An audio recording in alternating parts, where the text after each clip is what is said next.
Arena timing's different. Yeah. Isn't that funny? You have to talk about arena timing. Did you ever think of that? While you're on the Travel Channel, you'd be talking about arena timing? If you told me arena timing. If you told me I would never imagine that I'd be where I am today when I first did this podcast. Like the first day I did this podcast and I got in the car with Red Band and I had 3,000 followers on Twitter and we were driving home and I was wasted and I was like, that was funny shit. To tell me that I am today, that I'm in the middle of an arena tour. I have a movie coming out. I have a Netflix special. I'm my 5th fucking special. I don't deserve it. I don't feel like I feel like there's so many people so much better than me. It's not about that. You definitely deserve it. And it's not like so many people deserve it. No, it doesn't exist for them.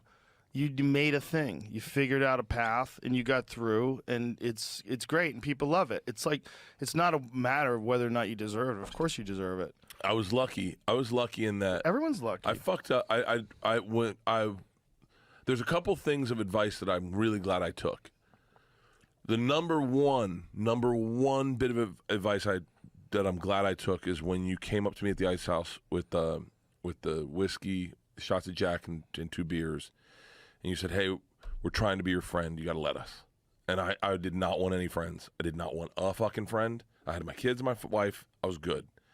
I remember you were like, we're trying to be your friend. Just let us be your friend. And I was like, I'm so grateful that it was you that said it in that moment and that I listened.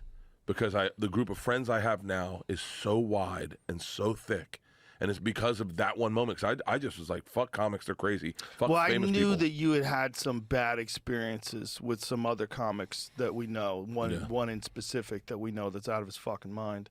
And I was like, dude, you met some bad people. That's all it is. Like this is a good group. I remember. Like we love you. I remember saying to Red Band, we were at the Improv before I met you. And I said, I kind of met Red Band, I knew Ari. And I said, so what's wrong with Joe? And they're like, what? And I go, what's wrong with, like, is he gay or what's his thing? And they're like, what do you mean? I was like, no one's ever this nice. Like, something's going on. He needs something. He wants something. What's he trying to get? And they were like, nothing. And then Ari did this little, oh, let me tell you, never paid for a meal around Joe, fly first class, put up nice, treats us right. He's the greatest guy in the fucking world. And I was like, okay. I'll wait till he tries to kiss me and tell you guys. And then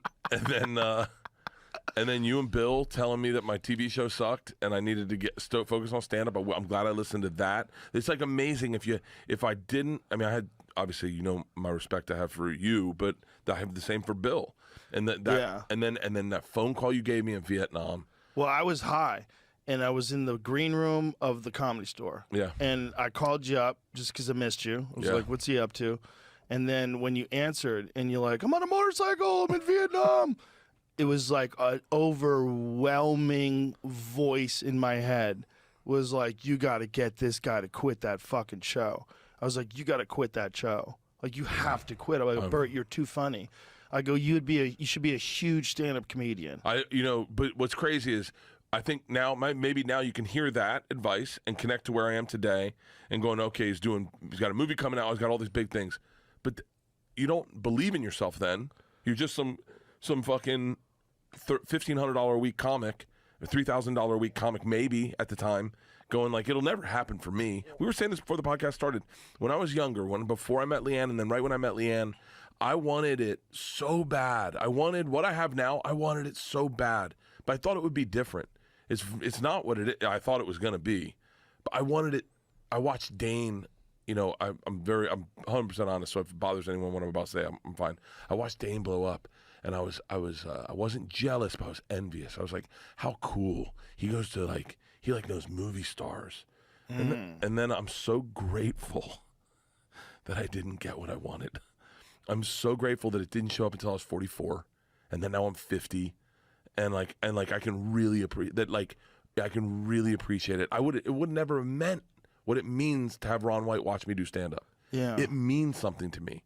I'm so when I did the Boston Garden, I cried on stage. Oh, I'm gonna cry telling you this, but it's standing ovations are interesting because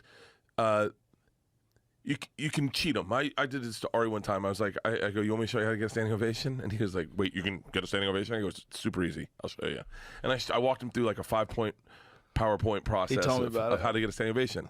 And he was, I mean, Joe, it was almost like the day he lost his religion in Judaism. He just was like, it's not fair. Is anyone else upset by this? But when you get them and you've earned them, and it happens quick, and it's just, and everyone stands up, that has happened a few times to me, and every time I fucking cry, I'm just like, boom, water. I cry easy too. I think I'm fucking. Thank God I'm on testosterone. A lot of estrogen. A lot of estrogen. My testosterone levels were so bad that Brigham was like, I have to call you they. But yeah, like those, I never thought I'd be where I am. And if it all goes away tomorrow, I go, that was a fun fucking ride. It's like riding a horse. It's fucking been a goddamn trip. But the key is now, with the success you have, is recognizing that there is no destination. There's what's important. None. Because this thought that you're gonna get somewhere and it's all gonna make sense. No, what happens is your motivation shifts. Your motivation shifts from this undesirable, this unstoppable desire to make it. Then your motivation should shift to doing the best work that you can. That was my last night. I don't get nervous going on stage, but very seldomly do I prepare. Like prepare, where I go, let's think very thoughtfully about what we want to. Let's turn this into a job and let's work. And last night I sat down before dinner with you and I wrote every new idea I had down, and I said, I got my book. I remember a lot of them I want to do. I'm gonna make sure I hit all of them, because I was like, there's a chance that like Jim Norton, I didn't know Jim would be there, but like there's a chance that I know that you'll be there. And I go, these are my peers, and I want to make sure they know that I'm working. Does that make sense? Mm-hmm. The second you see your peers stop working, and I won't say their names, but we've seen them. Yeah. The big comics that just phone it in, and and I go. And I was very thoughtful in my approach to doing stand-up last night, because I was like, that's when it goes away, is when you stop giving a fuck, you stop bringing around. That's with everything in life. That's when your marriage fucks up. That's when your friendships fuck up. That's when you're a bad neighbor. That's when you're a bad dad. That's when you're bad at your job. It's when you suck at a sport.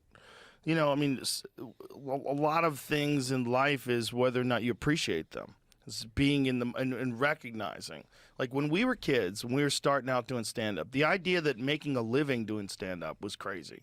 Like, we always had jobs, right? Everybody had jobs in the beginning. So you're like, imagine if I could only pay my bills through comedy. That's insane.